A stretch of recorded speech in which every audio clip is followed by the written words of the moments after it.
Assalamualaikum warahmatullahi wabarakatuh. Di sini saya akan mempresentasikan tentang implementasi 3 body of knowledge pada penyedia limbah, yaitu bank sampah induk gemes. Halo, perkenalkan nama saya Bagas Adi Prasetya. NIM saya 240601021. Saya dari kelas Teknik Industri Asore. Nah, di sini ada 3 BOK yang ingin saya jelaskan. Yang pertama ada BOK Safety, kemudian BOK Engineering Management, kemudian ada BOK Supply Chain Management.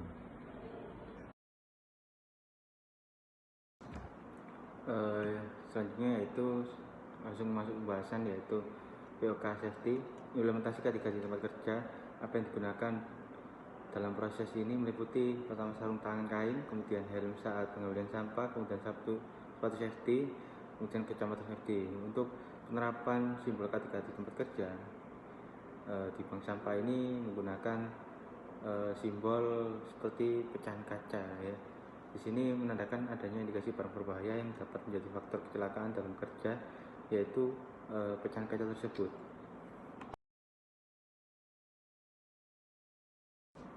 Berikut adalah tabulasi hasil checklist pelaksanaan K3 di tempat kerja dan checklist kondisi tempat kerja. Nah, di sini ada 2 karyawan yang saya interview. Yang pertama ada Ibu Fitria, kemudian ada anaknya. Yang keduanya ini menjadi karyawan di bank sampah induk gemas ini. Nah, ini adalah ada 20 pertanyaan yang saya tanyakan kepada beliau. Ya, seperti inilah isi dari tabulasi hasil checklist pelaksanaan K3 di tempat kerja dan checklist kondisi tempat kerja.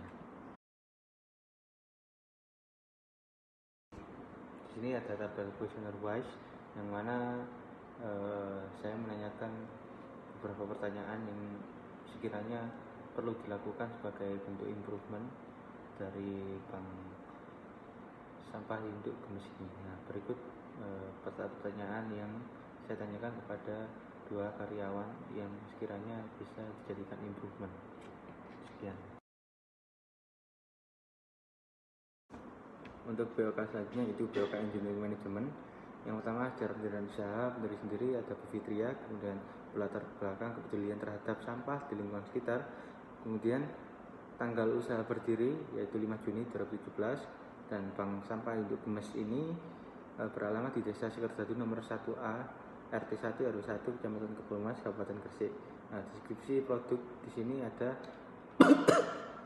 kerajinan tangan, kemudian ada minyak jelantah, dan ada botol sampah. Nah, di sini saya jelaskan mengapa sedikit, karena saat saya observasi sampah sudah diangkut atau sudah dijual oleh para pemiliknya, yaitu Bu Fitria.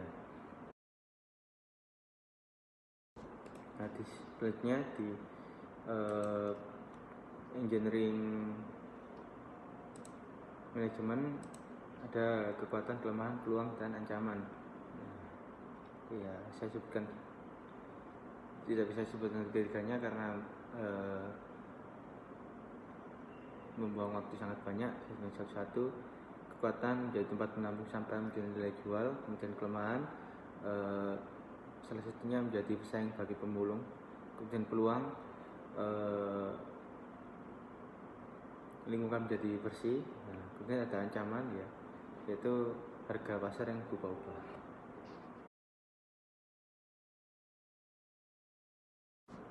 Nah, BOK selanjutnya yaitu ada supply chain management. Dari hulu supplier kita ambil dari masyarakat atau komunitas, bank sampah unit atau cabang, bahan baku plastik, besi, kaca, dan kertas, serta minyak jelantah. Untuk proses sendiri ada 2, proses sampah organik dan anorganik. Untuk sampah organik sendiri langsung dilakukan pengomposan. Nah, untuk sampah anorganik sendiri dilakukan secara bertahap, yaitu kemudian penyetoran, kemudian penimbangan sesuai jenis sampah, kemudian ada pemilahan, setelah pemilahan ada pencucian, kemudian ada pengeringan, kemudian bisa dijadikan sebagai kerajinan tangan. Kemudian outputnya sendiri, sampah tersebut akan dijual kepada pengepul seperti CV Yulia Yulian, kemudian CV Murakarya ataupun PT Megabox di Surabaya yang meminta bank sampah induk Gemes ini buat mengirimkan limbah kertas. Untuk pengomposan ya digunakan oleh pihak-pihak yang membutuhkan.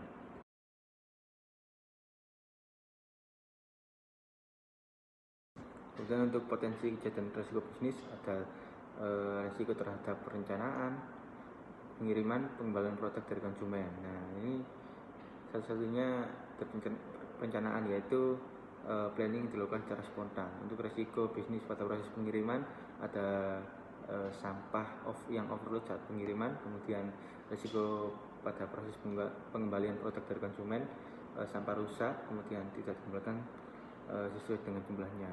Kemudian ada penyebab resiko bisnis dari tahap perencanaan,